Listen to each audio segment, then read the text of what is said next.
এই দুইজন থাকলেন জান্নাতের ভিতরে। জান্নাতের মধ্যে থাকার সঙ্গে সঙ্গে আল্লাহ রাব্বুল আলামিন একটা নির্দেশনা দিয়ে দিলেন, ফালা তাকরাবা হাযিহিশ শাজারা, ওই নিষিদ্ধ গাছের দিকে যাবা না, ওই এরিয়াতে যাবা না।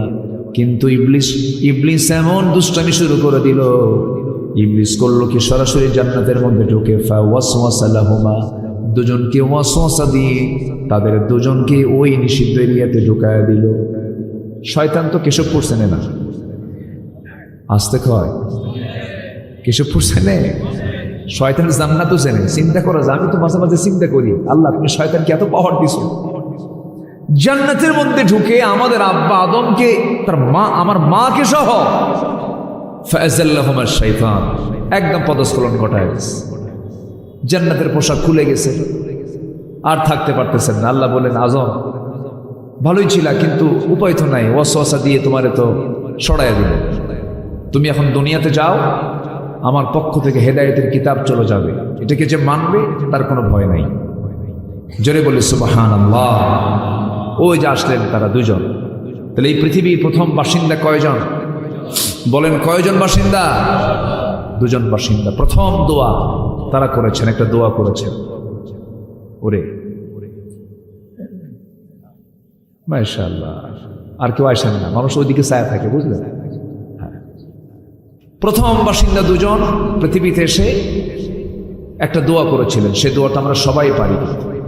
এটা দিলটা খুলে আমার সঙ্গে সবাই আওয়াজ দিয়ে দিয়ে বলবেন, এটা আমাদের সবার নিজেদের দোয়া।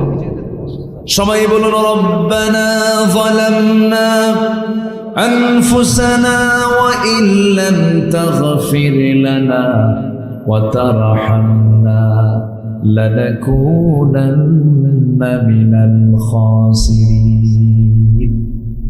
দুজন দুনিয়াতে পড়ে এই দোয়াটা করলেন, আল্লাহ নফসের উপরে জুলুম করেছে, মাফ করে দাও। তুমি যদি না মাফ করো ক্ষতিগ্রস্ত হয়ে যাব। আল্লাহ শয়তান তো ওয়াসওয়াসা দিয়েছিল, শয়তান যদি আমার বাপকে মা দুজনকে যদি ওয়াসওয়াসা দেয়, শয়তান মনে হয় আমাদের ওয়াসওয়াসা দেওয়ার জন্য নাই। আসতে বলবেন না, আছে না নাই? আচ্ছা, লেগে আছে। এখানেও নাই? এখানে আছে না নাই? এখানেও আছে। ও খুব সিরিয়াস জিনিস।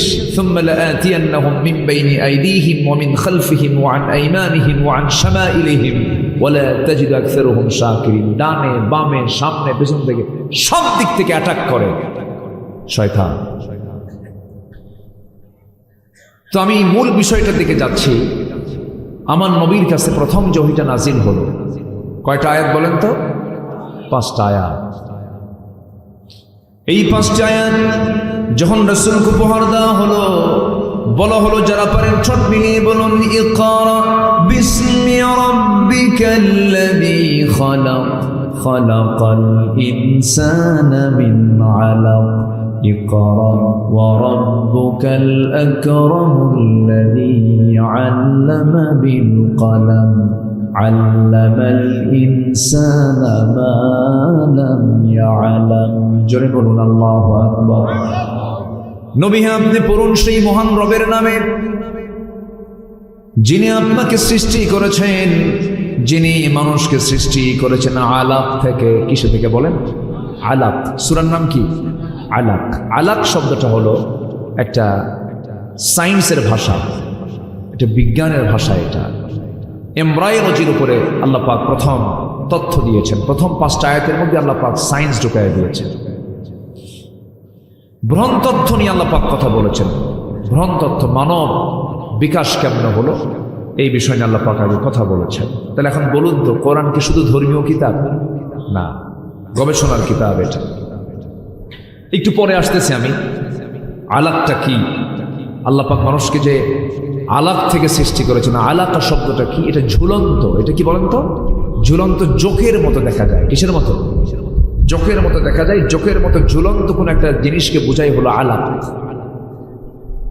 এটা নিয়ে আজকেও গবেষণা চলছে, শতাব্দীর পর শতাব্দী গবেষণা চলছে। গবেষণা হতেই থাকবে, কিন্তু মূল রহস্য একমাত্র কার জানা? আসতে বলবেন না, কার জানা? গোটা ওয়ার্ল্ড ফেমাস একজন ভ্রণতত্ত্ববিদ ডাক্তার কেইট মুর, উনি জানতেন না, আলাক শব্দের সাথে তার পরিচিতি ছিল না। ওনার সামনে যখন বলা হলো যে কোরআনে আলাগ দিয়ে বোঝানো হয়েছে কোনো কাদার পিণ্ড অথবা জোকের মতো দেখা যায় এমন একটা জিনিসের ঝুলন্ত রূপটাকে আলাগ বলা হয়। উনি অবাক হয়ে গেলেন, উনি এটাকে মাইক্রোস্কোপিক গবেষণায় নিয়ে গেলেন, অণুবীক্ষণ যন্ত্র দিয়ে দেখেন কোরআন যে তথ্য দিয়েছে হুবহু মিলে গেছে। একটু আস্তে বলি সুবহানাল্লাহ। কোরআন যা বলেছে হুবহু মিলে গেছে। বিজ্ঞান ভুল করতে পারে কিন্তু কোরআন কখনো ভুল করতে পারে না। যাচাই হবে বিজ্ঞান দিয়ে কোরআন না কোরআন দিয়ে বিজ্ঞান? কোরআন দিয়ে বিজ্ঞান যাচাই হবে, কারণ কোরআন তিনি নাজিল করেছেন যিনি এই সূর্য বানিয়েছেন, যিনি আকাশ বানিয়েছেন। আল্লাহু আকবার বলেন। সম্মানিত ভাইয়েরা, আমি চিন্তা করতেছি কি বিষয়ে কথা বলা যায়। আমরা দুনিয়াতে যে কোনো জায়গায় বসলে পরে যদি কোনো বন্ধু বলে, বন্ধু জানো এই ব্যবসায় না খুব লাভ, তখন আগ্রহ কমে না বাড়ে? আস্তে কয় কি কমে না বাড়ে? এই যে ব্যবসায়ী মানুষ, বোঝেন না, মানে একটা ব্যবসার কথা বললে কিন্তু হঠাৎ করে মরা মানুষ কি হয়? হ্যাঁ, তাজা হয় না? তুমি কি জানো ভাই এই নতুন একটা ব্যবসা পাইছে, জানো এই করলে ব্যাপক লাভ। দেখবেন যে সব মনোযোগ সাইডা, মানে সব দিকের চিন্তা স্যার এই দিকে মনোযোগ দিচ্ছে। তো ব্যবসার দিকে মানুষের একটা আকর্ষণ আছে। আল্লাহ পাক একটা আয়াতের মধ্যে ব্যবসার কথা বলেছেন। কিসের কথা বলেছেন বলেন তো? ব্যবসার কথা। শুনবো? আজ থেকে শুনবো না ইনশাআল্লাহ? কার পরামর্শ এটা? আল্লাহ। আল্লাহ বলছেন তিনটা কাজ করো, তিনটা কাজ করলে তোমাদের ব্যবসায় কোনো লস হবে না। ভাই ব্যবসায় লস আছে? আছে কিনা? লাভও আছে, লসও আছে, মাঝে মাঝে পুঁজিও থাকে না, এরকম হয় না? মানে পুঁজিও শেষ, লাভ তো নাই, পুঁজিও নাই। কিন্তু আল্লাহ বলছেন বান্দা আমি তোমাকে এমন একটা ব্যবসার কথা বলবো যে ব্যবসায় লস তো দূরের কথা, শুধু লাভ আর লাভ, যে ব্যবসায় কোনো লসের সম্ভাবনাই নাই। জোরে বলি সুবহানাল্লাহ। যাবো সেই ব্যবসার দিকে যাব? আল্লাহ পাক কি সুন্দর করে বলছেন। আল্লাহ রাব্বুল আলামিন বলেন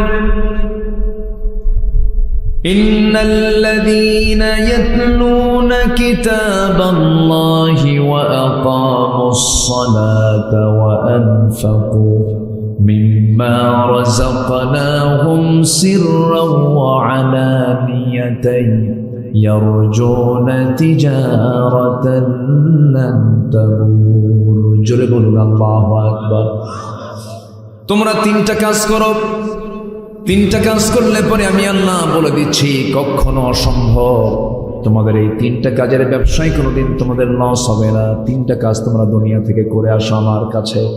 এর মধ্যে এক নাম্বার হলো ইন্নাল্লাযীনা কিতাবাল্লাহ। নাম্বার 1 হলো আল্লাহর যারা কালাম তেলাওয়াত করবে তাদের কোনো লস নাই। আল্লাহর কালাম যারা তেলাওয়াত করবে তাদের কোনো লস নাই। যে দেহে তেলাওয়াত বেশি সেই দেহে অসুখও কম। অসুখ হবে না তা না, অসুখ হবে কিন্তু কম হবে। আপনি আপনার শরীরকে সুস্থ রাখতে চান? যদি সুস্থ রাখতে চান ফজরের আগ দিয়ে উঠবেন, তাহাজ্জুদ পড়বেন, নামাজ পড়বেন, আল্লাহর কালাম তেলাওয়াত করবেন। আমার বিশ্বাস জটিল কোনো রোগ আপনার জীবনে স্পর্শ করবে না। জোরে বলি সুবহানাল্লাহ। এটা আমার দাদি দাদা তাদের আমলে এটা ছিল, তারা করেছেন। আমার দাদিকে নিজের চোখে দেখেছি আমি। আমার দাদির 85 বছর বয়স, চোখে চশমা লাগে নাই, চোখে চশমা লাগেনি। কেন? তারা সকালের শিশির ভেজা, ওই ঘাসের উপরে যে শিশিরগুলো পড়ে ওই শিশির ভেজা সকালে তারা ঘুরেছেন। আর ওই শিশির যখন কোনো বান্দার চোখে লাগে চোখ নষ্ট হয় না। জোরে বলি সুবহানাল্লাহ। আমার বন্ধুগণ, আল্লাহর কালাম তেলাওয়াত করলে পরে অসুস্থ মানুষ সুস্থ হয়ে যায়, কারণ কোরআন আল্লাহ পাক নাজিল করেছেন শেফা করে। ওয়ানুনাজ্জিলু মিনাল কুরআনি মা হুয়া শিফাউন ওয়া রাহমাহ। কোরআন নাজিল করেছি তোমাদের জন্য শেফা করে, রহমত করে নাজিল করেছি। যে বান্দার জীবনে কোরআন তেলাওয়াত আছে তার জীবনে রহমত আছে, তার জীবনে আরোগ্য আছে। আর যে ব্যক্তি কোরআনের মতো কিতাবটাকে তেলাওয়াত করতে পারে নাই তার জীবনে কোনো সুস্থতা নাই, সে কোনোদিন সুস্থ থাকতে পারবে না। আল্লাহর কালাম যেই দেহের মধ্যে আছে সেই দেহের মধ্যে বড় ধরনের কোনো রোগ বাসা বাঁধতে পারে না। জোরে বলে সুবহানাল্লাহ। আমরা কোরআন শুনবো বেশি বেশি, গান শুনবো কম। গান শুনবে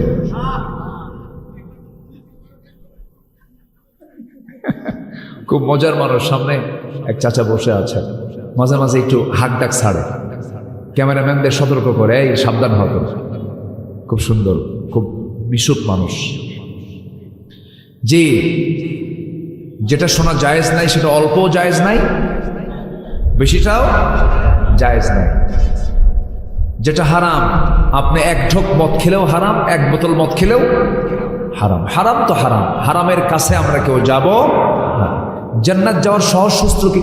সহজ সূত্র হলো কি জানেন? জান্নাত পাবার সহজ সূত্র হলো হারামকে ছেড়ে দেওয়া, হালালকে গ্রহণ করা, বান্দা জান্নাত পেয়ে যাবে। এটা কি সহজ সূত্র না? হারাম ছেড়ে দেব, হালাল গ্রহণ করে নেব, ব্যাস অঙ্ক তো মিলে গেল। হারামটা মাইনাস করে ফেলবো, হালালটা ধরে ফেলবো, ব্যাস আমার জান্নাত কি হয়ে গেল। কষ্ট বেশি লাগে না, সামান্য কথাই যথেষ্ট হয়ে যায়। সম্মানিত ভাইয়েরা, তাহলে এক নম্বর কাজ, আমরা কোনোদিন লস হবে না আমাদের, সেটা হচ্ছে আমরা কি তেলাওয়াত করবো বলেন তো? কোরআন থেকে তেলাওয়াত করবো। সম্মানিত ভাইয়েরা, এটা এমন একটা কিতাব, এর মধ্যে অতিরিক্ত কোনো কথা নাই। এর চাইতে আকারে বড়, বাক্যের দিক থেকে বড় বহু বই পৃথিবীতে আছে। আকারে বড় অনেক বড় বই আছে, পাণ্ডুলিপি আছে। কিন্তু কোরআন কিন্তু আকারে, বাক্যে খুব যে বেশি বড় কিতাব তা কিন্তু নয়। কিন্তু এটা এমন একটা কিতাব, সকল পৃথিবীর সকল জ্ঞান এর মধ্যে আল্লাহ পাক রিজার্ভ রেখে দিয়েছেন। জোরে বলে সুবহানাল্লাহ। এর মধ্যে আল্লাহ পাক মশার কথা বলেছেন। কিসের কথা?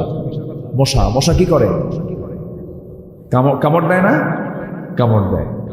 আচ্ছা, মশা কি মানে আল্লাহ তাআলা এই মশার কথা যখন বললেন কোরআনে, তখন কাফেররা বলল, তোমার আল্লাহর কাম নাই, কাজ নাই, কোরআনের মতো একটা কিতাবের মধ্যে আবার মশার কথা বলা লাগে? এই কথা বলে ফেল। কাফেরদের তো দোষ ধরার কোনো আগাগোড়া নাই, ওরা তো সব কিছু দিয়ে দোষ ধরতে শুরু। আল্লাহ পাক মশার একটা উদাহরণ কোরআনে কারীমের মধ্যে দিয়েছেন, এই জন্য তারা বলল।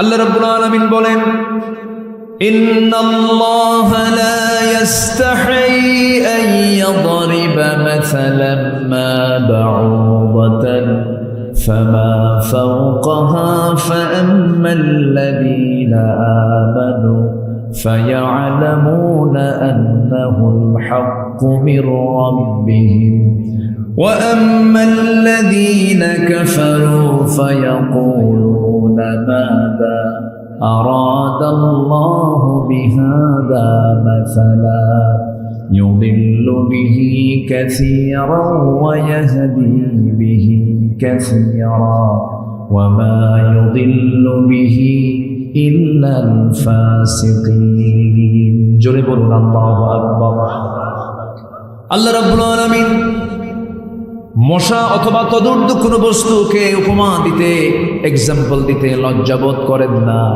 আর কাফেররা বলে, তোমার রব এই মশার উদাহরণ দিয়ে কি ফায়দা হয়েছে, এই জায়গায় কি লাভ এখানে? আল্লাহ বলছেন, এই সমস্ত উদাহরণের জন্য রয়েছে যারা ইমানদার তারা হেদায়েত প্রাপ্ত হয়ে যায়, আর কিছু যারা বেঈমান তারা আরো পথভ্রষ্ট হয়ে যায়। আমার বন্ধুগণ, মশার কথা কেন বলেছেন দেখেন। আমরা এই জাগতিক জীবনে আমরা লক্ষ্য করি, আমরা বাজারে মশারি কিনতে যাই, মশারি টাঙায় কে? মশা না মানুষ? এটা কি কোন সরির মধ্যে দিয়ে গেছে? এটা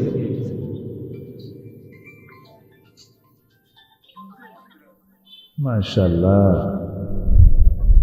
হ্যাঁ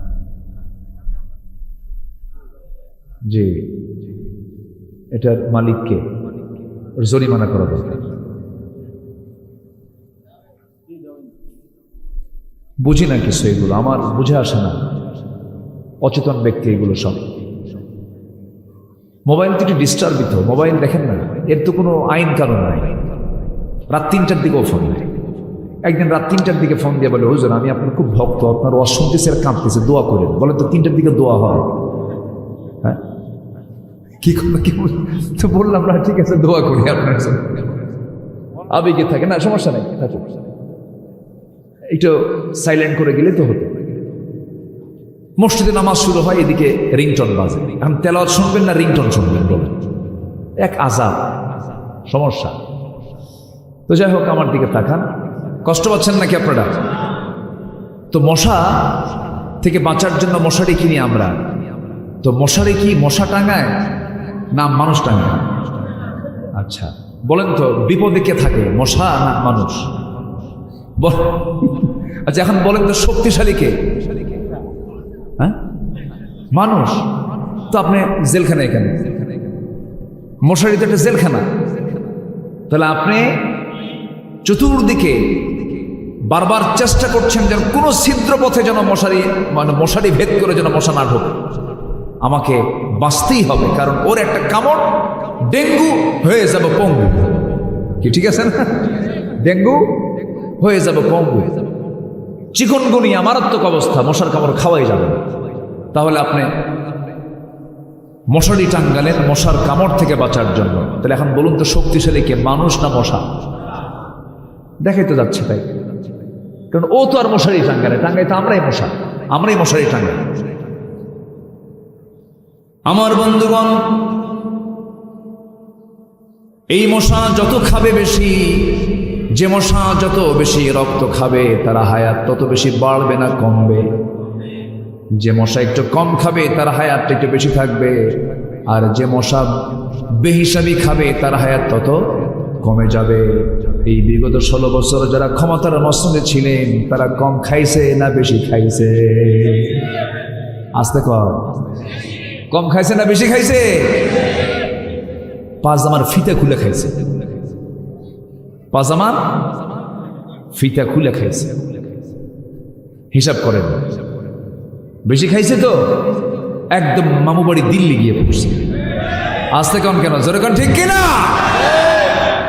বেশি খাইলে কি মরা কি হায়াত বাড়ে না হায়াত কমে? মরে কি দেরি করে না তাড়াতাড়ি মরে? এখনো যারা আছেন দেশে, এটা ভাবেন, সাদাবাজি করেন না, লুটপাট করেন না। বেশি খাইলে কিন্তু দিল্লি যাওয়া লাগে, বেশি খাইলে কিন্তু চোরের মতো বলাতে হয়। শিক্ষা নিন, হারামের কিন্তু কোনো আরাম নাই, মজা পাবেন না, লাভ হবে না। দেশের শীর্ষস্থানীয় ধনী সালমান এফ রহমান, কি চেনেন না? মুখে কত সুন্দর সাদা দাড়ি, সুন্নতি দাড়ি। সেই দাড়িটা কেমনে কাটলো সে?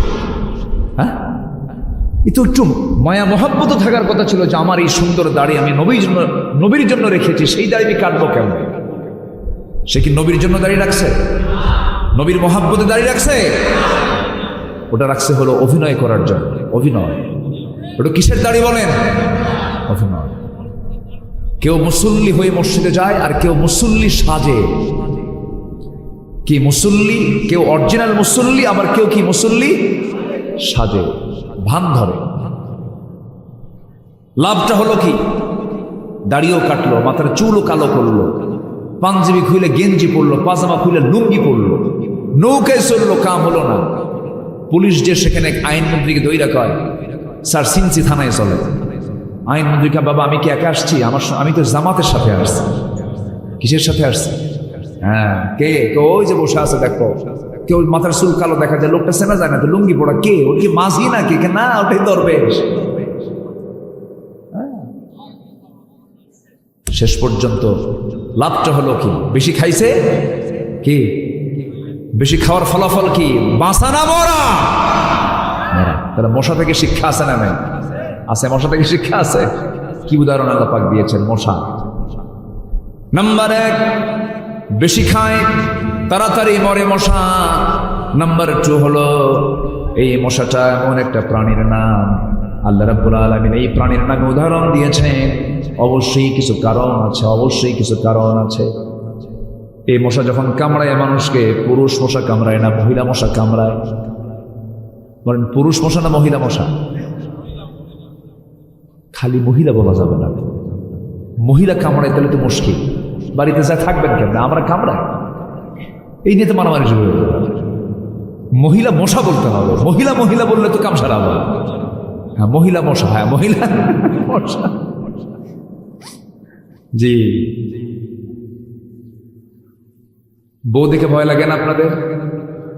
এই বউকে ভয় করেন না আপনারা? এই যে ভয় করে, দেখছেন চাচা বেশি ভয় করে। ভয় তারাই করে না যাদের বউ নাই। বউ যার আছে, বউকে ভয় করে না, এরকম কোন লোক দুনিয়াতে নাই। বউকে ভয় করতেই হয়। তুমি কত বড় হুজুর আমার জানা আছে, বসো এখানে। কি ধমক মানে না? ধমক মানে না? স্ত্রীর কাছে স্বামী, স্বামীর কাছে স্ত্রী, এটা আলাদা একটা মাওয়াদ্দাত ওয়া রাহমা। আল্লাহু আকবার। সব জায়গায় বুজুর্গি চলে, বইয়ের কাছে বুজুর্গি একটু কঠিন। হ্যাঁ, বইয়ের কাছে বুজুর্গি একটু কঠিন। কিন্তু তুমি কত বড় বুজুর্গ আমার জানা আছে, এই কথা বলে একদম কাজ করে রেখে দেবে, কোনো উপায় নেই। তো মশা কামড় মানে হলো মহিলা মশা। কি মশা কামড়ায়? মহিলা মশা কামড়ায়। স্ত্রী মশা কামড়ায় আল্লাহ রাব্বুল আলামিন স্ত্রী মশার কথা এখানে বলেছেন। দেখুন কোরআন যে সায়েন্সের কথা বলে, পৃথিবীতে কোনো পুরুষ মশা কামড়ায় না, নারী মশা কামড়ায়, স্ত্রী মশা কামড়ায়। মশা কামড়ের মধ্য দিয়ে বংশ বিস্তার হতে থাকে, এটা পুরুষ মশার কাজ না, এটা স্ত্রী মশার কাজ। এরপরে মৌচাকে মধু থাকে, ওই মৌচাকের মধ্যে যে মধুগুলো ডিপার্টমেন্টগুলো চালায়, এই মৌমাছিটা পুরুষ মৌমাছি না, স্ত্রী মৌমাছি, রানী মৌমাছি। কি মৌমাছি? রানী মৌমাছি। এদের মধ্যে কিছু ক্লাস আছে, কিছু আছে ওয়ার্কার, কর্মী মৌমাছি, পুলিশ মৌমাছি, রানী মৌমাছি। রানী মৌমাছির কাজ হলো মৌচাককে কন্ট্রোল করা, মৌচাকের কোনো মধু যেন জার্ম না হয়। কোন কর্মী মৌমাছি যখন মৌচাকে মধু নিয়ে আসবে ফুল ফল থেকে সংগ্রহ করে, তার পা চেক করার জন্য সেখানে অ্যাডমিনিস্ট্রেশন কিছু মৌমাছি আছে, প্রশাসনের কিছু মৌমাছি আছে।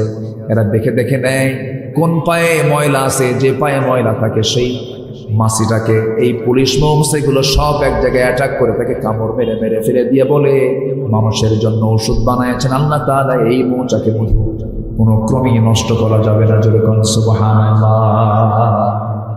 চিন্তা করা যায়? আল্লাহ তাআলার ফার্মাসিউটিক্যাল লিমিটেড না আনলিমিটেড? আল্লাহর ফার্মাসিউটিক্যাল কি?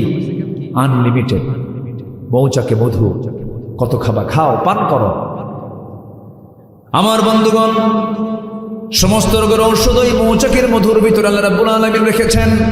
গোটা দেশের ডিপো হলো খুলনার কোন বনে? বলেন কোন বনে? এলাকাতে সবচেয়ে বড় ফার্মাসিউটিক্যাল কি, ঠিক আছে না? সবচেয়ে সুন্দর বন হচ্ছে মধুর জায়গা।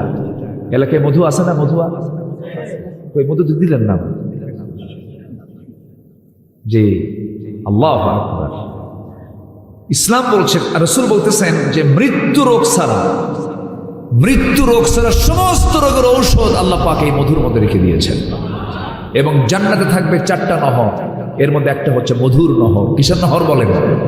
মধুর নহর থাকবে। সেই মধু নিয়ে আপনারা থাকেন, সুন্দরবনকে বুকে নিয়ে লালন করে আপনারা আছেন। আপনার বড় বরকতময়। কিন্তু ওই মধুগুলো তো ঠিকই সুন্দরবন থেকে আসে, কিন্তু ওর মধ্যে ভেজাল ঢুকায় কে? বলেন কে ঢুকায়? মধুর কোনো দোষ নাই, দোষ কার? মানুষের। মানুষ ভেজাল লাগায়। আল্লাহ রাব্বুল আলামিন এই যে মৌচাকের মধুটা দেখার দায়িত্ব আল্লাহ পাক রানী মৌমাছিকে দিয়েছেন। আল্লাহ তাআলা রানী মৌমাছির কথাই বলেছেন কোরআনে, আনিত্তাখিদি মিনাল জিবালি বুয়ুতা। আনিত্তাখিদি, এখানে যারা আলেম উলামা আছেন এটা মুয়ান্নাসের সিগা। আনিত্তাখিদু না, আনিত্তাখিদি মিনাল জিবালি বুয়ুতা। হে রানী মৌমাছি, তোমরা পাহাড়ের ধারে, পাহাড়ের নিচে, গাছের ডালে বাসা বানাও, মৌচাক বানাও, মধু প্রস্তুত করো। ফিহি শিফাউল লিন্নাস, আমি এর মধ্যে মানুষের সমস্ত রোগের ঔষধ রেখে দিয়েছি। কিছুই লাগতো না। এখন তো হসপিটাল বেশি হয়ে গেছে, রোগী বেশি হয়ে গেছে, ডাক্তার বেশি হয়ে গেছে, কিচ্ছুই লাগতো না। মানুষ যদি ইসলামকে মেনে চলতো, ইসলাম মেনে চলা মানে সে সুস্থ থাকা। বলি আলহামদুলিল্লাহ। আমরা তো মানি না। তাহলে স্ত্রী মশা কামড়ায়, রানী মৌমাছি মৌচাকের বাসা প্রস্তুত করে। এই কথাগুলো কোরআনে ১,৫০০ বছর আগে কে বলে দিয়েছেন? আল্লাহ বলে দিয়েছেন। আমার বন্ধুগণ, নাম্বার 3 হলো মশাকে তুচ্ছ ভাবার কোনো সুযোগ নাই। এই মশা যখন রাত 10টার পরে আপনি যখন ঘুমাতে যান, শীতকালে মশা কম থাকে না বেশি থাকে? কম নাই বললেই চলে। আপনি দেখলেন 2-1টা মশা, একটাও নাই। গোটা ঘর আপনি তালাশ করে দেখেছেন, মশা কোথাও নাই। কিন্তু আপনি যখন ঘুমাতে গেছেন, লাইটটা বন্ধ করেছেন, আপনার চোখে তো আরো পড়বে না, কারণ লাইট বন্ধ হলে তো মশা আরো দেখা যায় না। কিন্তু আপনি লাইট বন্ধ করে যখনই ঘুমায় গেছেন, কোন দিক থেকে মশা আবিষ্কার হয়ে আপনার কানের কাছে এসে কি সুন্দর করে গান গায়, সারেগামা পাধানিসা, কি আছে না বলেন, গান গাওয়া শুরু করে দিল। তাহলে এই যে এই খুঁজে পেল আপনাকে কেমন করে? সায়েন্স বলতেছে 75 ফুট দূর থেকে সে টের পায় যে এখানে একটা সলিমুদ্দি শুয়ে আছে। কত ফুট দূর থেকে? 75 ফুট দূর থেকে। তাহলে কি তার আল্লাহ পাক সেন্সর দিয়েছেন, কি এটার নাম কি? সেন্সর। মানে সেন্সরটা তার এত মজবুত যে দূর থেকে সে টের পায়। এবং সে যখন ওই কোন স্কিনে যখন সে যখন হুল ফোটাতে নেয়, প্রথমে সে ওইটুকু অংশ আগে অবশ করে। কি করে? এটাকে পরিভাষায় কি বলে, যে মেডিকেল যারা ডাক্তার, অবসর আরেকটা পরিভাষা আছে। আচ্ছা যাই হোক, আমার মেমোরিতে এখন মানে কাজ করছে না। তো ওইটুকু অংশ করে কি অবশ বানায় ফেলে। অবশ বানায়া বলে সলিমুদ্দি তুই টের পাবি, তোর বাপও টের পাবে না। এরপর হুল ফুটায়া ওর প্রয়োজন মাফিক রক্তটা সে শোষণ করে দেয়। আল্লাহু আকবার বলবেন না? জোরে বলি আল্লাহু আকবার। তাহলে দেখেন, এই অবশ করার জন্য ওই মশার ওই হুলের আগায় এই ওষুধটা কে দিয়েছেন? আসতে বলে না, কে দিয়েছেন? আল্লাহ দিয়েছেন। আমার বন্ধুগণ, ওই যে মশা আপনার কানের কাছে এসে ভন ভন করে আওয়াজ করতেছে, এটা কিন্তু তার গানের কোনো আওয়াজ নয়, এটা তার 2 পাখার আওয়াজ। সায়েন্স বলতেছে তার যে পাখা নড়ায় সে প্রতি সেকেন্ডে মনোযোগ দিয়ে শুনুন, প্রতি সেকেন্ডে সে তার পাখা 2টা নড়ায়, প্রতি সেকেন্ডে 500 থেকে 600 বার। 500 থেকে 600 বার সে তার পাখা নড়ায়।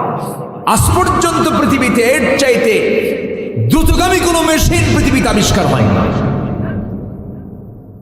তাহলে মশাকে ছোট, মশা ছোট, মাছি এটাও কম না। মাছির চোখ হলো 3টা, 2 দিকে 2টা, সামনে আরেকটা, চতুর্দিকে মুভিং আয়, চতুর্দিকে এরকম করে দেখে সলিমুদ্দি হামলা করলো। কোথাও যখন সে বসে, বসার সঙ্গে সঙ্গে তার 2 পাশে 2টি অ্যান্টিনা আছে, অ্যান্টিনা ছেড়ে দেয়, অ্যান্টিনার সামনে খাড়া করে রাখে। যখন কোনো চাপ, যখন কেউ হামলা করতে নেয়, তখন অ্যান্টিনা সিগন্যাল দেয়, এই হামলা করতে তাড়াতাড়ি ওঠ। আল্লাহু আকবার বলবেন না? তার লাইফ সিকিউরিটি কে দিয়েছেন? আসতে বলবেন না, কে দিয়েছেন? নাম্বার 4 হলো মশাকে নিয়ে দুর্বল মনে করার কোনো সুযোগ নাই, কারণ এই পৃথিবীতে একজন কাফের মশার কামড় খায়া দুনিয়া থেকে বিদায় নিয়েছে, যার মাথার মধ্যে আল্লাহ পাক ব্রেনের মধ্যে মশা ঢুকিয়েছিলেন। তার নাম কি? এই তো আল্লাহ কোরআনে যা বলেছেন সব অকাজের না কাজের?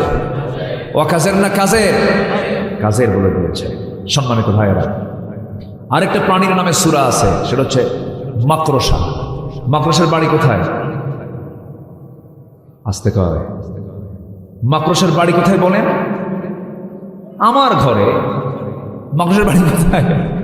আমার ঘরে না? আসতে কয়, কি আমার ঘরে না? আপনার ঘরে না? আমার ঘরে মাকড়সার বাসা।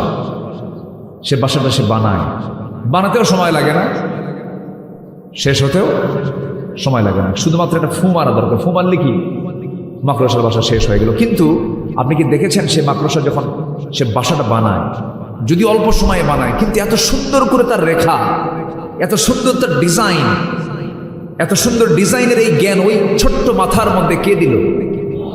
আসতে বলবেন না, কে দিয়েছে? আল্লাহ দিয়েছে। আল্লাহ আল্লাহ। আমার বন্ধুগণ, আল্লাহ রাব্বুল আলামিন এই আনকাবুত নিয়ে কথা বলেছেন, মাসালুল্লাযীনা ইত্তাখাযু মিন দুনিল্লাহি আউলিয়া কামাসালিল আনকাবুত ইত্তাখাযাত বাইতান ওয়া ইন্না আওহানাল বুয়ুতি লাবাইতুল আনকাবুত লাউ কানু ইয়ালামুন। আল্লাহকে ছাড়া যারা অন্য কাউকে যারা মুরব্বী মনে করবে, গার্ডিয়ান মনে করবে, প্রকৃত অভিভাবক মনে করবে। যারা অন্য কাউকে বন্ধু বানাবে, ওলি বানাবে, তাদের দৃষ্টান্ত হলো, আল্লাহ পাক বলছেন তাদের উপমা হলো, তাদের দৃষ্টান্ত হলো মাকড়সা। কি মাকড়সা? কেমন করে দেখেন, সায়েন্স আজকে জরিপ করেছে। একটু কানটা আমরা একটু খাড়া করব, মনোযোগ দিয়ে শুনবো। মাকড়সাকে নিয়ে সম্প্রতি জুওলজি ডিপার্টমেন্ট গবেষণা করে দেখেছে। প্রাণীবিদ্যা যারা প্রাণী নিয়ে যারা গবেষণা করেন, জুওলজি বলছে বিশ্বে হাজার হাজার প্রজাতির মাকড়সা রয়েছে। কিছু কিছু প্রজাতি প্রজননের পর তার স্বামীকে হত্যা করে ফেলে। কেমন করে দেখেন, ইন্টারকোর্স যখন হয়ে গেল, পুরুষ মাকড়সা এবং স্ত্রী মাকড়সার যখন যৌন মিলন হয়ে যায়, যৌন মিলন হয়ে যাওয়ার পরে এই মাকড়সার মধ্যে কিছু কিছু আছে ব্ল্যাক উইডো, রেড ব্যাক মাকড়সা, এরকম বিভিন্ন মাকড়সা আছে, বিভিন্ন প্রকারের বিভিন্ন প্রজাতির মাকড়সা আছে। আমার এলাকার এখানকার টিকটিকি আর ঢাকার টিকটিকি দেখতে কিন্তু একটু ভিন্ন রকম। কি ছোট সাইজ বড় সাইজ আছে না, মানে সব হলো গুসাপের মানে বংশধর, ঠিক আছে না? একরকম দেখা যায় না, প্রায় একরকম দেখা যায়। মাকড়সার মধ্যে যদি একরকম দেখা যায়, কিন্তু একরকম না, বিভিন্ন প্রজাতি আছে। এর মধ্যে ম্যাক্সিমাম প্রজাতি মাকড়সার চরিত্র হলো, ওরা স্বামী স্ত্রী যখন যৌন মিলনে লিপ্ত হয়ে যায়, যৌন মিলনে লিপ্ত হয়ে যাওয়ার পরে যখন ইন্টারকোর্স কমপ্লিট হয়ে যায়, স্ত্রী মাকড়সার প্রচুর খাদ্যের সংকট তার মধ্যে সৃষ্টি হয়ে যায়, প্রচন্ড ভিটামিন শূন্যতায় ভোগে। এই খাদ্যের ঘাটতি পূরণ করার জন্য স্ত্রী মাকড়সার স্বামী মাকড়সাকে কামড় মেরে ফেলে তাকে খেয়ে ফেলে। চিন্তা করছেন আপনি? তাহলে আল্লাহ তাআলা যে বলছেন যারা আল্লাহকে ছাড়া অন্য কাউকে বন্ধু বানাবে তাদের দৃষ্টান্ত হলো মাকড়সা। তাহলে যে সংসারে স্ত্রী তার স্বামীকে হত্যা করে, ওটা কি সুখের সংসার? সুখের সংসার? তাহলে আল্লাহ যে উদাহরণটা দিয়েছেন, অকাজে না কাজে? কাজে দিয়েছেন। এরকম অসংখ্য দৃষ্টান্ত আল্লাহ পাক কোরআনে দিয়েছেন। এগুলো শিখবো আমরা কোরআন তেলাওয়াত না করে, না তেলাওয়াত করে? তেলাওয়াত করে। এক নাম্বার কাজ হলো আমরা কোরআন তেলাওয়াত করব। জোরে বলি ইনশাআল্লাহ, আর জোরে বলি ইনশাআল্লাহ। আমার বন্ধুগণ, আল্লাহ রাব্বুল আলামিন এই কিতাবটা দিয়েছেন তেলাওয়াত করার জন্য। তেলাওয়াত করলে পরে লাভ হয়ে যাবে, তেলাওয়াত করবেন না আপনি ঠকে যাবেন। আমার বন্ধুগণ, এই তেলাওয়াতটা না শিখলে পরে, তেলাওয়াতটা না শুনলে পরে ওমর তো আজকে জান্নাতে হতে পারতেন না। ওমরে ফারুক রাসূলের কাছে আগে কি ইসলাম কবুলের জন্য গেছেন না মারার জন্য গেছেন? সবাই ইতিহাস জানেন। কি ইসলাম কবুলের জন্য গিয়েছেন? আবু জাহেল বলতেছে, কে আছো? মুহাম্মদ বিন আব্দুল্লাহর কল্লা নিয়ে আসবা। কেউ সাহস পায়নি। সাইয়েদনা ওমর ফারুক গিয়ে বলছেন, আমি আনবো, আমি তাকে হত্যা করবো। বাপদাদার ধর্মে সে চুলকানি মেরেছে। রওনা দিয়েছেন তিনি। কিন্তু রওনা দিলে হবে কি? আমার নবীজি তার আগে রাত্রিতে দোয়া করেছেন, আল্লাহ তুমি আমার কাছে, তোমার কাছে আমার প্রার্থনা, দুই ওমরের যে কোনো একটা ওমরকে তুমি দ্বীনের জন্য কবুল করে নাও। আমর ইবনে হাকাম, আবু জেরের অপর নাম কিন্তু এটা। আমার রাসূল যখন এই দোয়াটা করলেন, খাত্তাবের ছিল ওমরের দিলটা ইসলামের জন্য কবুল হয়ে গেছে। ওমরে ফারুক রাসূলকে মারার জন্য যান।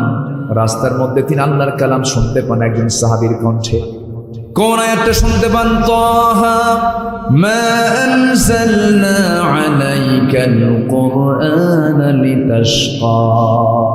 এই আয়াত যখন শুনলেন, ওমরে ফারুকের দিলটা নরম হতে লাগলো। দিল নরম হলে পরে চোখ দিয়ে পানি পড়ে।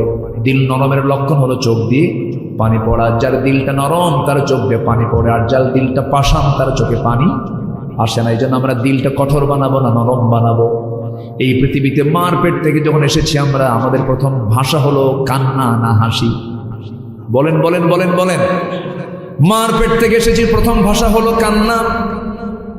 আবার এই দুনিয়া থেকে বিদায় নেব আমরা, পৃথিবীর মানুষগুলো কাঁদবে, আমি হাসি মুখে দুনিয়া থেকে বিদায় হব। আমার প্রথম শুরুটা হবে হলো কান্না দিয়া, শেষ বিদায় হবে হাসি দিয়া। কারণ আমি আল্লাহর সামনে আমি দুঃখ নিয়ে যাব না, আমি আনন্দ নিয়ে যাব। এই দুনিয়া হলো কাদার জায়গা। এই দুনিয়াতে যে বান্দা কাঁদতে পারবে, তবে কাদার জায়গায় কিন্তু পৃথিবীতে বান্দার জন্য একটা জায়গায় কান্নার জায়গা। সেটা হচ্ছে কার জায়গায়? কার কাছে বলেন? আল্লাহর কাছে। যুবকরা, বারিশ ভিজায় ফেলো না। রাতের বেলা ঘুম ধরে না। দিন হলে পরে গার্লস স্কুলের সামনে যাইতিমের মতো বসে থাকে। এরকম কিছু যুবক আছে না? কান্দে, বলে হায় রে তোমার সারা বাসন। এই যে তুমি কাঁদতেছ, এই যে তোমার চোখের পানি তুমি ঝরাচ্ছ, সম্পূর্ণ লস প্রজেক্ট। এটা দিয়ে তোমার কোনো কাজ হবে না, সম্পূর্ণ লস প্রজেক্ট। চুরি ফিতা কিনবা, ফুচকা খাওয়া বা সব লস, সব কি লস। বিয়ের আগে যা কাম কুকামগুলো করবা সব লস। প্রেমটা মূলত বিয়ের আগে না বিয়ের পরে? আসতে কয় বিয়ের আগে না বিয়ের পরে? বিয়ের পরেই তো প্রেম হবে। কিন্তু আজকে সমাজে আগে বিয়ের আগে না বিয়ের পরে? বিয়ের আগে যদি কেউ প্রেম করে শেষ করো বাবা, বিয়ের পরে কোনো প্রেম খুঁজে পাবা না। বিয়ের পরে হবে সাথে কিলাকিলি। কি হবে? কিলাকিলি, মোহাব্বত থাকবে না। এই চোখ দিয়ে আল্লাহর জন্য কাঁদবো আমরা। এই চোখের পানি যদি আল্লাহর ভয়ে ফেলতে পারি, আল্লাহর কসম করে বলি 7 সমুদ্র দিয়া জাহান্নামের এক কোণাও নিভবে না। কিন্তু আপনি যদি আল্লাহর ভয়ে কাঁদতে পারেন, 7টা জাহান্নাম আপনার এক ফোঁটা চোখের পানি দিয়ে নিভে যাবে। আমরা কাঁদবো কার কাছে? রাসূল যখন কাঁদতেন পাগলের মতো কাঁদতেন। রাসূল যখন কাঁদতেন বেকরার হয়ে যেতেন। হাদিসে আসছে, নাসাঈ শরীফের হাদিসে আসছে, আমার নবীজি সেজদার মধ্যে যখন কাঁদতেন, নবীজির চোখ বেয়ে বেয়ে পানি পড়তো, মুখ দিয়ে আওয়াজ বের হতো। নামাজের সময় সেজদায় পড়ে পড়ে তিনি একটা আওয়াজ তার মুখ থেকে বের হতো। সে আওয়াজটা হলো, চুলায় আগুন ধরায় দিয়া পাতিলে পানি তুলে দিয়া যদি আগুন যদি জ্বালানো হয়, চুলা যদি গরম করা হয়, পাতিল যদি গরম করা হয়, গরম পানি যখন সিদ্ধ হয়ে যখন টকবক করে যে আওয়াজটা হয়, সিদ্ধ করা পানির যেমন টকবক আওয়াজ হয়, আমার নবীজি যখন সেজদায় পড়ে কাঁদতেন, নবীর মুখ থেকে এমন টকবক টকবক আওয়াজ বের হতো। আমার নবীজি এত কাঁদতেন। এই জন্য এই দুনিয়াটা হলো কাদার জায়গা। আল্লাহর কালামগুলো সুন্দর করে তেলাওয়াত করবো আমার বন্ধুগণ, আমার ভাইরা। সাইয়েদনা ওমর ফারুকের মতো মানুষ আল্লাহর কালাম যখন শুনলেন দিলটা নরম হয়ে গেল। নবীর সামনে গিয়ে বলছেন, ইয়া রাসূলুল্লাহ, এই তরবারি আপনার গর্দান উড়ানোর জন্য এসেছিল কিন্তু পারল না। একমাত্র আমাকে বাধার প্রাচীর হয়ে দাঁড়িয়েছে, তার নাম কি? কোরআন আমাকে সম্পূর্ণ উল্টায় দিয়েছে। আপনি আমাকে পড়ায় দেন, আশহাদু আল্লা ইলাহা ইল্লাল্লাহু ওয়াহদাহু লা শারীকা লাহু ওয়া আশহাদু আন্না মুহাম্মাদান আবদুহু ওয়া রাসূলুহু। হেদায়েতের মালিকটাকে আরো জোর, হেদায়েতের মালিককে বলো। আমার আল্লাহ হচ্ছেন হেদায়েতের মালিক। হেদায়েত চাইবো আমরা কার কাছে? আল্লাহর কাছে চাবো। আমার নবীর কাছে যখন কোরআন আসে নাই, এই বিধান যখন আসে নাই, আমার নবীজি কম চেষ্টা করেন নাই মানুষকে পরিবর্তন করার জন্য। হাজারো চেষ্টা করেছেন, হালফুল ফুজুল গঠন করেছেন।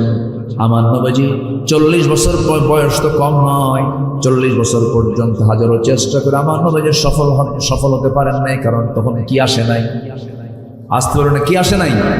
কোরআন ছাড়া রাসূল চেষ্টা করেছেন, রাসূলের মতো মানুষ পারেন নাই। যার জীবনে একটা মিথ্যা কথা না, কোনো কথা নেই, বাজে কোনো কাজ নাই, সেই নবীর মতো মানুষ যদি 40 বছর পর্যন্ত কোরআন ছাড়া চেষ্টা করে যদি ব্যর্থ হয়ে যান, আজকের সমাজপতিরা, আজকের যারা সমাজ চালাতে চান, রাষ্ট্র যারা চালাতে চান, কিন্তু কোরআন দিয়ে রাষ্ট্র চালাতে চান না, আল্লাহর কসম করে বলি কখনো আপনারা সফল হতে পারবেন না।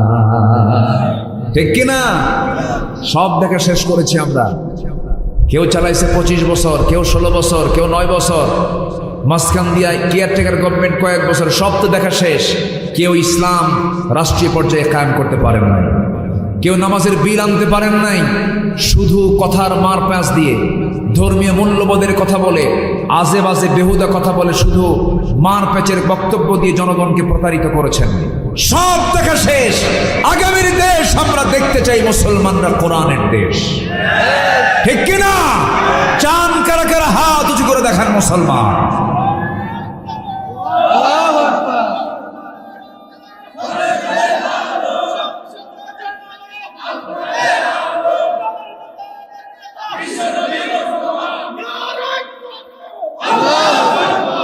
আল্লাহ কবুল করুন। জোরে বলে আমিন, আরো জোরে আমিন।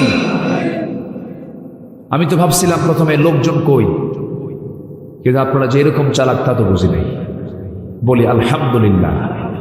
এটা আমার দেশের ট্র্যাডিশন। এটা জুমার আজান হয় 12:30টায়, মুসল্লি হাজির হয় 1:29 মিনিট 29 সেকেন্ডে। এটা জাতির চরিত্র এটা। অথচ রাসূল বলেছেন, যদি কোনো বান্দা জুমার দিন সবার আগে মসজিদে ঢোকে, যে প্রথম ঢুকবে আল্লাহ পাক তাকে একটা উট কোরবানির সওয়াব দিয়ে দিবে। কি কোরবানি?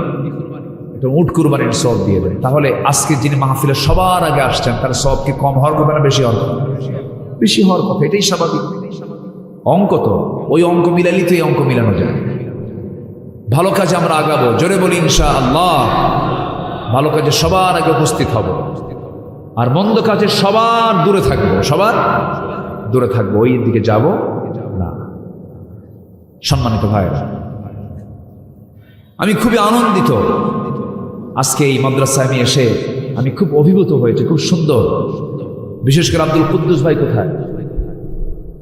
আব্দুল কুদ্দুস ভাই যিনি মুহতামিম, নিচের দিকে খুব ব্যস্ত। আজকে তো ব্যস্ততার সময় মাহফিল। আমার আব্দুল কুদ্দুস ভাইয়ের যে পরিচালনার দক্ষতা, তিনি যেভাবে প্রতিষ্ঠানকে সাজাচ্ছেন, তার যে সিলেবাস, আমি আকৃষ্ট হয়ে পড়েছি। খুব ভালো। আল্লাহ তুমি মারকাজুল হুদা ইসলামী মাদ্রাসাকে তুমি আল্লাহ কবুল করো, জোরে বলি আল্লাহুম্মা আমিন। উনি চাচ্ছেন যে একটা ছাত্র যেন ইংরেজি, বাংলা, এটা তো হবেই, মানে আরবি মেইন, আরবির পাশাপাশি যেন কোনো সাবজেক্টে যেন দুর্বল না হয়। বাংলা যেমন গ্রামার ছাড়াই আমরা শিখছি, ওনার চিন্তা হলো গ্রামার ছাড়াই যেন ইংরেজিও শিখে। এরকম একটা প্ল্যান উনি নিয়েছেন হাতে। আমি তাকে নিজেও বলেছি, আপনি আমাকে ফোন দিবেন, আমি আপনাকে সহযোগিতা করব।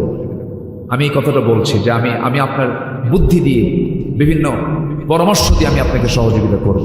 আল্লাহ তুমি এই প্রতিষ্ঠানকে তুমি আল্লাহ দ্বীনের জন্য কবুল করে দাও, এই এলাকার মার্কাজ বানায় দাও।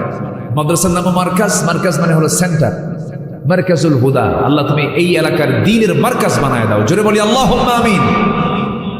জি সম্মানিত ভাইরা, সম্মানিত বন্ধুগণ, তাহলে কয় কাজে লস নাই বলেন তো? ব্যবসার কয় কাজে লস নাই? 3 কাজ চলতেছে। কয় নাম্বার? 1 নাম্বার। আরো আছে কয়টা? 2টা। মনোযোগ আছে তো সবার? বলি আলহামদুলিল্লাহ। জি আমার বন্ধুগণ, নাম্বার 1 আমরা শুনলাম, আল্লাহর কালাম যারা তেলাওয়াত করবে তাদের কোনো লস নাই, বরং আরেক জায়গায় বলছেন ইন্নামাল মুমিনুনা আল্লাযীনা ওয়া ইযা তুলিয়াত আলাইহিম আয়াতুহু যাদাতুহুম ঈমানান ওয়া আলা রাব্বিহিম ইয়াতাওয়াক্কালুন। যখন কোন বান্দার সামনে ইন্নামাল মুমিনুনা আল্লাযীনা ইযা যুকিরাল্লাহ, যখন আল্লাহর জিকির করা হয় তখন তার দিলের মধ্যে আল্লাহর ভয় জাগ্রত হয়ে যায়। যখন তার সামনে কোরআন তেলাওয়াত করা হয়, কোরআন তেলাওয়াত করার সঙ্গে সঙ্গে তার ঈমান যদি দুর্বল থাকে, ঈমানটার সঙ্গে সঙ্গে দ্রুত গতিতে তার ঈমানটা তাজা হয়ে যায়, ঈমানটা তার মজবুত হয়ে যায়। জোরে বলি সুবহানাল্লাহ। যাদাতুহুম ঈমানা, ঈমানটা তার বৃদ্ধি পেয়ে যায়। জোরে বলি আল্লাহু আকবার। তাহলে ঈমান বৃদ্ধির চার্জার কি বলেন তো? ঈমান বৃদ্ধির চার্জার কি? কোরআন। কোরআন আছে বলেই তো আমরা আল্লাহকে চিনতে পেরেছি, কোরআন আছে বলেই তো আমরা আখিরাতকে বিশ্বাস করতে পেরেছি, কোরআন আছে বলেই তো আমরা রাসূলকে চিনতে পেরেছি। রাসূলকে যদি কেউ চিনতে চান, দেখতে চান, কোরআন নামক আয়নায় চোখ রাখেন, রাসূলকে এখানে সরাসরি দেখা যায়। জোরে বলি সুবহানাল্লাহ। রাসূল ছিলেন কোরআনের বাস্তব রূপ, কোরআনের বাস্তব রূপ ছিলেন, প্র্যাকটিক্যাল রূপ ছিলেন মুহাম্মদ সাল্লাল্লাহু আলাইহি ওয়াসাল্লাম। সাইয়েদনা ওমর কি ছিলেন, কি হয়ে গেলেন? আমার নবীজি যে সমাজে জন্ম নিয়েছিলেন সেই সমাজের মানুষ কি ভালো ছিল? আজ থেকে ভালো ছিল? নিজের মাকে বিয়ে করত, নাউজুবিল্লাহ বলবেন না, নিজের মাকে বিয়ে করত। মা অর্থাৎ সৎ মা, বাপ একজন মহিলাকে বিয়ে করেছেন, সন্তানের কাছে সে হলো মা। বাপ ওই মাকে তালাক দিয়েছে, পরের দিন ছেলে ওই মাকে বিয়ে করে নিয়ে বাড়িতে চলে আসছে। এত অসভ্য বর্বর একটা জাতি ছিল হলো কুরাইশরা। সে আরবের জাহেলি যুগের মানুষগুলো এত নোংরা ছিল, সামান্য কিছুকে কেন্দ্র করে যুগের পরে যুগ তারা যুদ্ধ লেগে রাখত। সুদ ছিল যাদের সবচাইতে সামাজিক বড় ব্যাধি, সুদ ছাড়া কিছু বুঝতো না ওরা। খুন ছিল নিত্য নৈমিত্তিক ব্যাপার। এরপরে ভাঙ্গা পাতিলকে কেন্দ্র করে যুগের পরে যুগ তারা যুদ্ধ লাগায় রাখত। মেয়ের সন্তান জন্ম নিল কেন? এটাই অপরাধ। বিআইয়ি যামবিন কুতিলাত মুসাওয়াদান ওয়া হুয়া কাযীম, চেহারা কালো কুসকুসে হয়ে যেত মেয়ের সন্তান হলে পরে, জীবন্ত পুঁতে হত্যা করত। এত অসভ্য একটা সমাজকে রাসূল চেঞ্জ করে আনলেন। সেখান থেকে বের করলেন সাইয়েদনা আবু বকর, উমর, উসমান, আলী রাদিয়াল্লাহু আনহুম। এই সমস্ত সাহাবাদেরকে তিনি নিয়ে আসলেন সেই সমাজ থেকে বের করে, কোনো জাদু মন্ত্র দিয়ে নয়। কি দিয়া? আসতে বলবেন না, কি দিয়া? সেই কোরআন দিয়ে আজকের সমাজ পরিবর্তন করা সম্ভব না?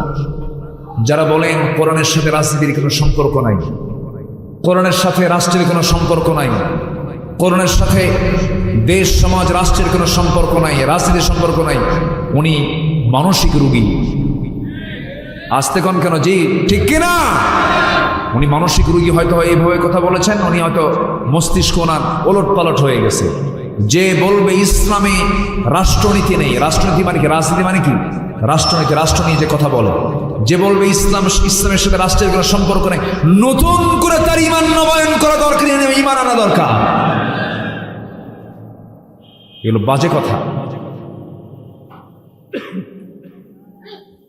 বসেন, বসে পড়ুন। না জি দেব, হ্যাঁ আপনি বসেন। ও বাড়ি চলে যাবেন? নগদ নগদ জিকির করি লা ইলাহা, আরো জোরে লা ইলাহা সুবহানাল্লাহ আলহামদুলিল্লাহ, আরো জোরে লা ইলাহা, আরো জোরে লা ইলাহা সুবহানাল্লাহ আলহামদুলিল্লাহ, আরো জোরে লা ইলাহা ইল্লাল্লাহ, লা ইলাহা সুবহানাল্লাহ আলহামদুলিল্লাহ। পড়ে বসো। আরো জোরে লা ইলাহা, লা ইলাহা ইল্লাল্লাহ মুহাম্মাদুর রাসূলুল্লাহ সাল্লাল্লাহু আলাইহি ওয়াসাল্লাম। সম্মানিত ভাইয়েরা, এই প্রতিবন্ধী মানুষগুলোর প্রতি আমরা দয়াদ্র হব। জোরে বলি ইনশাআল্লাহ। অনেক পরিবারে এগুলো আছে না? বলেন আছে। কখনো বাপ মা রাগ করবেন না, এগুলো আল্লাহর ফায়সালা। কার ফায়সালা? আল্লাহর ফায়সালা। একটা বারের জন্য বলবেন না যে মরে না কেন, বলে কিন্তু এটা বলবেন না, কখনো বলবেন না কেন মরে না। না, আপনি কি জানেন আপনি আল্লাহর সৃষ্টির খেদমত করলে আল্লাহ আপনাকে জান্নাত দিয়ে দিবেন। আপনি আপনার সন্তানকে আপনি দেখছেন না, আর 100 লাগবে। হ্যাঁ, নাসর বান্দা, ঠিক আছে, তুমি তো আরো বেশি পাইলা, যাও। দেখছেন, ও মারহাবা কয় আবার। যাও, ঠিক আছে, যাও, আমি আলোচনা করতেছি। হ্যাঁ জি। সম্মানিত ভাইয়েরা, পাগলও টাকা চিনে। কি চেনে না? হ্যাঁ, জাতে মাথা। তাহলে ঠিক, এটা ঠিক রেখেছে। না না, পাগল না, বলতে পাগল না, ঠিক আছে। আল্লাহ তুমি ভালো রাখো। জোরে বলি আল্লাহুম্মা আমিন। সব তো আমাদেরই পরিবার, তো সব তো মানুষ আমরা, তাই না? সব তো মানুষ, আমরা সবাইকে সমান চোখে দেখবো। জোরে বলি ইনশাআল্লাহ। দেখছেন, লোকমা আমারে দিয়েই গেল, কিন্তু আমি কিন্তু পাগল না, ঠিক আছে? ও কিন্তু সিগন্যাল দিয়ে গেল। জি আল্লাহ তুমি তাকে সুস্থ করে দাও। জোরে বলি আমিন। সম্মানিত ভাই, তাহলে আমার নবীজির ওই সমাজের মানুষগুলো এত নোংরা ছিল, সেই নোংরা সমাজকে আল্লাহ রসুল সুন্দর সমাজ বানালেন। কিচ্ছু দিয়ে নয়, কোরআন তেলাওয়াত দিয়ে। কি দিয়ে? কোরআন তেলাওয়াত দিয়ে তাদের তেলাওয়াত শিখালেন। কোরআনের সমাজ, রাষ্ট্র তিনি গড়ে তুললেন। আমার বন্ধুগণ, আমার নবীর সামনে একজন সাহাবী চোখের পানি ফেলে ফেলে কান্দেন। নতুন দিন গ্রহণ করেছেন। রাসূল বলছেন, সাহাবী কান্দো কেন? ইসলাম কবুল করে ঠকছো নাকি? না হুজুর, আমি এই জন্য কান্দি না। কেন কান্নাকাটি করছো বলো? সঙ্গে সঙ্গে তিনি বলছেন, হুজুর কান্নাকাটি করার কারণ অন্য কিছু নয়, কারণ শুধু একটাই, সেটা হলো জীবনে যেটা কোনোদিন মনে হয় নাই কিন্তু অপরাধটা করে ফেলেছিলাম, কিন্তু যেদিন আমি ইসলাম কবুল করেছি সেই দিন থেকে আজ পর্যন্ত আমার চোখে কোনো ঘুম নাই। কেন ঘুম নাই? কি হয়েছে তোমার? হুজুর রাতের বেলা ঘুম পাড়তে গেলেই আমার সন্তান আমাকে পিছন থেকে ডাকে। কোন সন্তান তোমার? যে সন্তানকে আমি আমার নিজের হাতে মেরে ফেলেছি, আমি নিজের হাতে খুন করেছিলাম। কেমন করে বলো? হুজুর জাহেলি যুগে মেয়ের সন্তান জীবন্ত পুঁতে আমি হত্যা করেছি। রাসূল বললেন, একটু ঘটনাটা খুলে বলো তো। নবীর সামনে সাহাবী বসে গেলেন হাঁটু গেড়ে দিয়া। রাসূল বলছেন, সাহাবী বলো, আমি তোমার মুখ থেকে শুনতে চাই, বলো তো কেমন করে মানলা তুমি? আমার নবীর সামনে বসে গিয়ে ওই সাহাবী কেঁদে কেঁদে বলছেন, হুজুর সন্তানটা আমার স্ত্রীর গর্ভে যখন চলে এলো 6 মাস, সন্তানটার বয়স 6 মাস হলে বউটাকে বললাম, যাও বাবার বাড়ি চলে যাও, ডেলিভারি হওয়ার পরে আসো, ছেলের সন্তান হলে পরে নিয়ে আসবা সঙ্গে করে, মেয়ের সন্তান হলে পরে জীবন্ত পুঁতে হত্যা করবা। এই কথা বলে পাঠিয়ে দিলাম। সন্তানটা মেয়ে হয়েছে কিন্তু আমাকে বলা হলো মৃত হয়েছে। আমার চোখের আড়াল করে অন্য বাড়িতে ধীরে ধীরে বড় করে 6 বছরের মাথায় একদিন চট করে আমার সামনে সন্তানটা পড়ে গেল আমার চোখে। ধরলাম, হাত নিয়ে আসলাম বউয়ের সামনে। বউটা আমার কেঁদে কেঁদে বলছে, কতদিন আপনার তথ্য গোপন করবো, সন্তানটা আমাদেরই সন্তান। খেপে গেলাম, রেগে গেলাম, বুঝতে দিলাম না। ঠান্ডা মাথার খুনি হয়ে হুজুর সন্তানটাকে বুকের মধ্যে নিয়ে আমি আদর করা শুরু করলাম। মেয়েটা আমার দাড়ি ধরে টানে, মাথার চুল ধরে টানে, আমাকে আদর করে, সোহাগ করে, আর বলে, বাবা তুমি আমাকে এতদিন ধরে দূরে রাখছো কেন? রাত চলে গেল, সকাল যখন হয়ে গেল, মেয়েটাকে বললাম, মা তোমাকে আজকে তোমার নানির বাড়িতে নিয়ে যাব। মেয়েটা দারুণ খুশি হয়ে গেল। মার কাছে গিয়ে বলে, মা আমাকে সাজিয়ে দাও, গুছিয়ে দাও, আজকে আমার বাবা নানির বাড়িতে নিয়ে যাবে আমাকে। এই কথা বলে হুজুর মেয়েটাকে সাজগুজ করায় রওনা করলাম। নানির বাড়ির দিকে রওনা না দিয়ে জঙ্গলের দিকে রওনা করলাম। মেয়েটার মুখ শুকনা হয়ে গেছে। জঙ্গল পার হলাম, মেয়েটা শুকনা মুখ নিয়ে বলে, বাবা নানির বাড়ি না গিয়ে তুমি এই জায়গায় গর্ত খনন কেন করো? কি জন্য তুমি এখানে আমাকে নিয়ে এসেছো? কিচ্ছু বললাম না।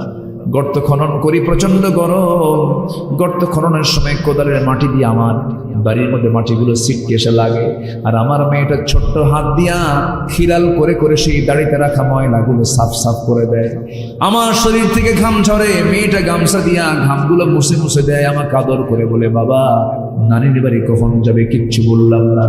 গর্ত খনন যখন শেষ হয়ে গেল, মেয়েটাকে আস্তে করে বললাম, মা দেখো তো গর্ত খনন কেমন হয়েছে। মেয়েটাকে যখন বললাম, হুজুর আমার মেয়েটা একটা মুচকি হাসি মারলো, সরল মনে বিশ্বাস করে গর্তের কাছে একাকি চলে গেল। গর্তের কাছে গিয়ে যখন উকি মেরে দেখতে লাগলো, পিছন দিকে আমি চলে আসলাম। দুটো হাত দিয়ে আমি সজোরে এমন জোরে ধাক্কা মারলাম, এক ধাক্কায় সন্তানটা গর্তের মধ্যে পড়ে গেছে। চিত হয়ে পড়ে, উপর হয়ে পড়ে চিত হয়ে দুটো হাত এক জায়গায় করে বলছে, বাবা বুঝতে পেরেছি আমার মার কথা আজকে সত্য হয়েছে। তুমি আজকে আমাকে মেরে ফেলার জন্য নিয়ে আসছো বাবা। মেরে যদি ফেলতে চাও, মরে যদি যাই আর কি হবে বাবা? তোমার কাছে শেষবারের জন্য একটাবার প্রাণ ভিক্ষা চাই, একটাবারের জন্য বাঁচায় দাও। আমি তোমার কাছে শপথ করছি, আমি তো এই চেহারা তোমার সামনে আমি কখনো দেখাবো না বাবা, আমাকে বাঁচায় দাও। দিল পরিমাণ আমার দিলটা গলল না হুজুর, সামান্য দিল গলল না। খেপে গিয়ে রেগে গিয়ে এক পর্যায়ে হাতের মধ্যে পাথর নিলাম, চক্ষু বন্ধ করে সন্তানটার কলিজা বরাবর মেরে দিলাম। ফিঙ্কি দিয়ে রক্ত বের হওয়া শুরু হলো। ভিতর থেকে বারবার বারবার করে আব্বা আব্বা বলে, আব্বা আব্বা বলে বারবার করে ডাকে। আমার দিল বলল না, পাষাণ হৃদয় নরম হলো না। আমি আমার হাতের মধ্যে পাথরগুলো নিয়ে চাপা দিলাম, মাটি চাপা দিলাম, বালু চাপা দিয়া জনমের মতো নিজের সন্তানকে নিজের হাতে খুন করে ফেললাম। আমার নবীজি এই কথাগুলো শুনে ওই সাহাবীকে বুকের সঙ্গে জড়িয়ে রেখে বলছে, ও আমার সাহাবী রে, হয়তো ভাবতেছে এই গুনাহ তোমার জীবন থেকে মাফ হবে না, কিন্তু না রে না। যখন কোনো বান্দা আল্লাহর কালাম তেলাওয়াত করে ঈমান আনে, ঈমান আনার সঙ্গে সঙ্গে তার আল্লাহ রাব্বুল আলামিন আগের জীবনের সমস্ত গুনাহগুলোকে আমার আল্লাহ মাফ করে দেয়। জোরে বলি সুবহানাল্লাহ। সেই অসভ্য সমাজ কি সভ্য সমাজে রূপ দিলেন, বাস্তবতায় নিয়ে আসলেন। এই যে সুন্দর সোনালী সমাজ গড়ে তোলেন, একমাত্র কারণ হলো সেই সমাজে চালু করে দিয়েছিলেন কি? বলেন কি চালু করেছিলেন? শিক্ষায় কোরআন, সমাজে কোরআন, রাষ্ট্রে কোরআন, বিচারে কোরআন, প্রত্যেকটা জায়গায় কোরআন দিয়ে যখন রাসূল চালু করেছেন সমাজ ব্যবস্থা, সব জান্নাতের টুকরা হয়ে গেছে। জোরে বলি আল্লাহু আকবার। আমরা কি চাই না এই কোরআনের সঙ্গে আমরা সম্পর্ক রাখবো? সবাই সম্পর্ক রাখবো। জোরে বলি ইনশাআল্লাহ। কোরআন হোক আমাদের জীবন চলার পথ, এক জায়গায় না সব জায়গায়, এক জায়গায় না সব জায়গায়। আল্লাহ রাব্বুল আলামিন কবুল করুন। সন্তান নিজে আলেম হতে পারেন নাই, মাদ্রাসায় দিয়ে দিবেন, চোখ বন্ধ করে হাফেজ হবে। আপনার সন্তান যদি হাফেজ হয়, পৃথিবীর সবচাইতে বড় ডিগ্রি হচ্ছে হাফেজ হওয়া। আমি আমার ভাষায় বলছি, আমি যতটুকু ভাঙ্গাচোরা গবেষণা করেছি, যে নাগরিক হাফেজ হতে পেরেছে আমার দেশে, আমি তো মনে করি তাদেরকে ক্রিকেটারের চেয়ে বড় পুরস্কার দেওয়া দরকার। একটা ক্রিকেটারের পেছনে কোটি কোটি টাকা খরচ করে গভর্নমেন্ট, আর একটা হাফেজ, আমার দেশের মানসম্পন্ন হাফেজ সব। আমার দেশের হাফেজের তেলাওয়াত শুনে মক্কার ইমামরা কান্দে। মক্কার ইমামরা কি কান্দে, এত সুন্দর তেলাওয়াত। সেই হাফেজদের মূল্যায়ন কিন্তু নাই।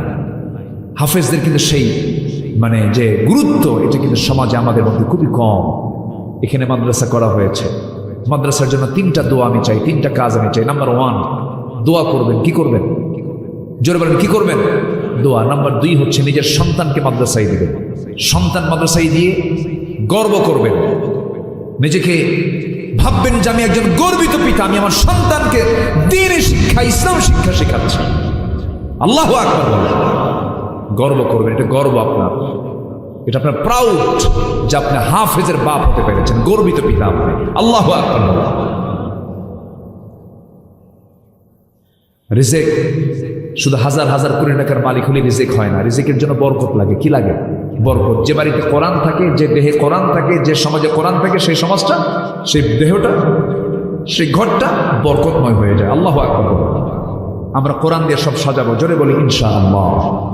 নাম্বার 2 হচ্ছে ওয়াকামুস সালাহ, যারা নামাজ কায়েম করবে। সবাইকে নামাজ পড়েন।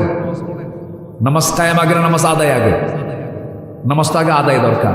নামাজ নিজে পড়ি না, আমি কায়েমের সংগ্রাম করবো কেমনে? তো নামাজ 5 ওয়াক্ত পড়বেন কারা কারা, একটু হাত তুলে দেখেন তো দেখি। জোরে বলি ইয়া আল্লাহ, আরো জোরে ইয়া আল্লাহ।